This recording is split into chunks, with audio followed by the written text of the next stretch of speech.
Welcome guys to a new series on this channel. Basically this is going to be about my football journey. So this is a series called Football Stories. So I'm just going to be sharing my journey in football with you guys, some lessons learned along the way, some of the stuff that's happened to me on the field and also off the field as well.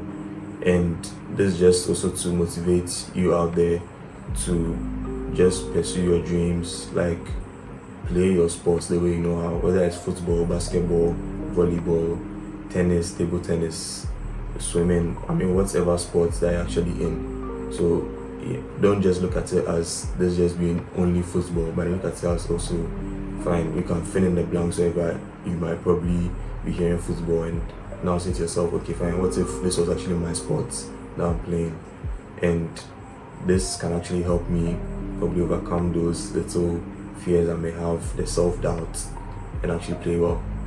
So if you're interested in stuff like this, make sure you subscribe, like this video, and just keep your ears open for some more content like this. So just to open up for like the first video, I wanted to just share this little experience I had back when I was in junior high school. So here in Ghana is a system like within school where it's primary, JHS, secondary, university, and for maybe some viewers abroad, it's middle school where you are high school, stuff like that. So this is around middle school there for those abroad who are viewing this. So I'm in junior high school and it's an inter-house sporting competition. So now we know for a fact that obviously when it comes to games like this, there's literally every single person you can think of there. They are your teachers, your parents, your family members, the cousins they might have invited, the people from across the streets who know you and have also been invited, and the family and friends of even your friends, your classmates, and one or two other people over there. If you're even lucky, maybe there's some football scouts that one of the friends you have whose parents are rich and have connections, I've gotten some guy, some scout to come over. So there are all these kind of people there, and including your crush as well, who might actually be playing a sport too. So there's probably a lot of pressure on you depending on what kind of role you're playing. So take me for instance, back in junior high school, I was one of the best players on the team, and just not to brag plenty, but yeah, I was quite good. Anyway, I'm actually improving more and more each day. I actually play my sports. So I was quite good and I was in the starting lineup most of the time. Now it's inter-house and I'm in the starting lineup. And also bear in mind, I've already done a few activities before the football matches were played. So during these inter-house sports competition games, we have activities like athletics, some kind of like races in the 100-meter race, 200-meter race, shuttle race, a lot of stuff. So after athletics, maybe there's some basketball, there's some stuff going on here and there. So now it's time for football, which is like the last event because that's the most interesting. So now on the football field, I'm in the starting lineup. The first game doesn't go so well for me because I'm feeling the pressure around me. There's a lot of people talking around saying that, hey, you have to score a goal, you have to do this, we're expecting this kind of performance from you. And I'm just looking at everyone, I'm like, you're all expecting this from me. And this small boy standing there, how am I going to live up to the expectations of people just like that? Because people are counting on me, should I say. So the first game doesn't go well, obviously, because I'm all in my head.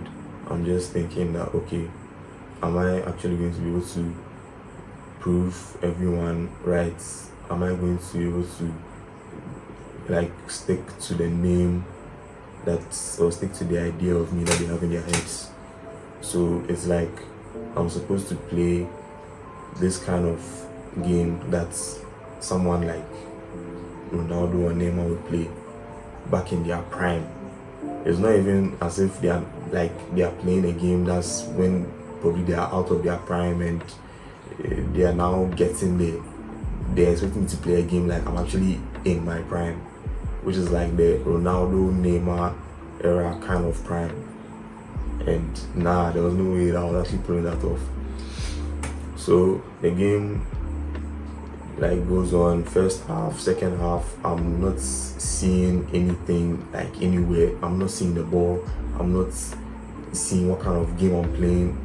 I'm everywhere, just all over the pitch and making a mess of some things, trying to pick myself back up and recover and play my heart out and all that. And I tried my best, but I don't know, it was just an off day, or at least the game was just one of those, off games. So we actually ended up winning 2-0, but I didn't contribute to any goals. I also didn't contribute. I actually assist. I didn't contribute a goal. None of that. So now we've progressed into the finals.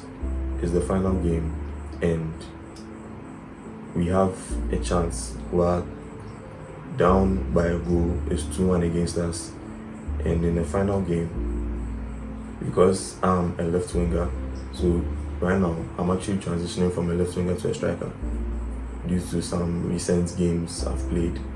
But anyway, back then I was just a left winger, also a right winger as well. I've played all three front positions. But anyway, I was actually a left winger in this game.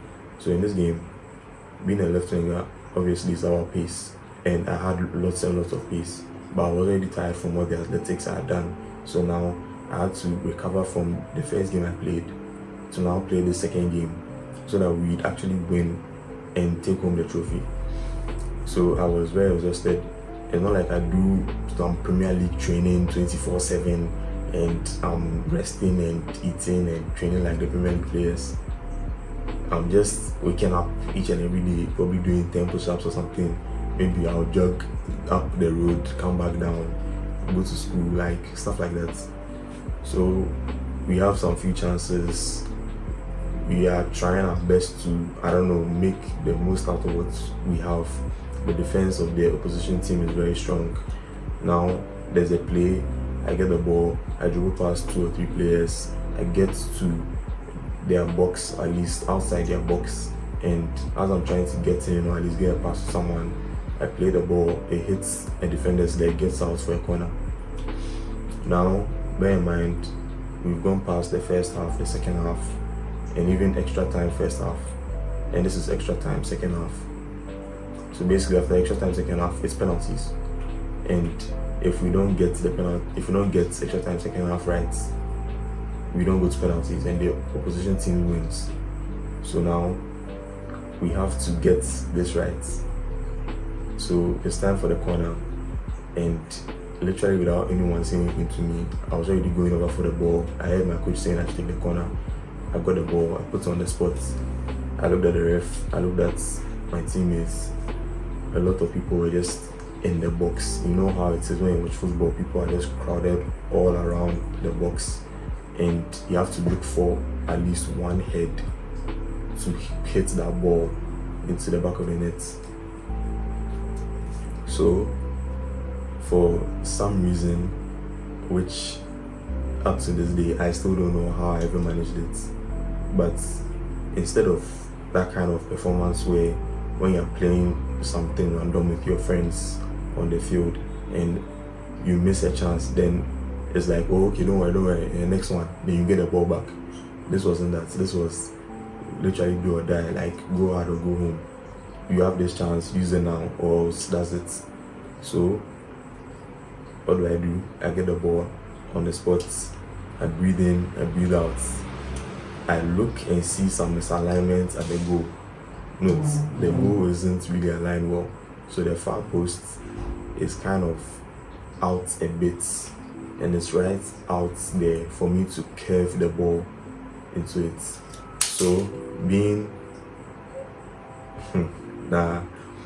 being a good player, or at least being the best shooter, not at that time I was a good shooter, right now I'm the best shooter anyway. Being a good shooter, I wrap my leg around the ball and put some well placed curve on that ball. It was kind of like watching a video of F2 freestylers. Like I bet you they would literally comment under the video if it had been posted back then. Like the video, comment, subscribe to whatever channel that was. If it was my channel or the school's channel, they would like write back to the school saying that they'd want to even send me tickets and fly me out so that they would do a YouTube video with me. Because believe me, I just wrapped my leg around the ball and curved it. It was literally like watching Beckham's free kick. That famous and iconic free kick of Beckham bending the ball. That was a bend it like Beckham scenario. And the ball went to the far post. That really wasn't aligned well and hit the post. But then it bounced back into the box. Luckily for me, one of my teammates was there. He got the ball and just put it in the back of the net. Now it's 2-2. The opponent's pass, we restart, and just 2 or 3 touches from their side, ref blows the whistle, we go to penalties. Now, just to like finish off with everything here, fine, we went to penalties. It didn't go exactly as we planned. I missed my penalty, some others also missed theirs, and we lost. We didn't get a trophy.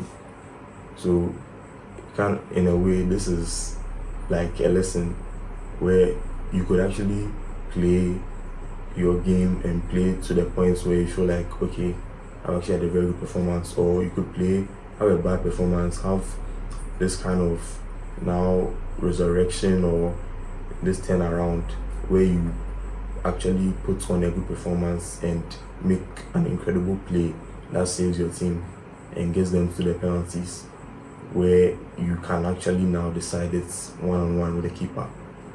Then things might not actually go to plan.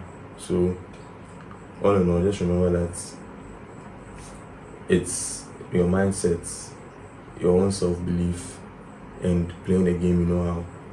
Because if I listen to the outside talk, people saying that, oh, we're expecting this, we're expecting that, then probably I wouldn't have even played that corner kick well enough to wrap my leg around the ball and get it to the far post.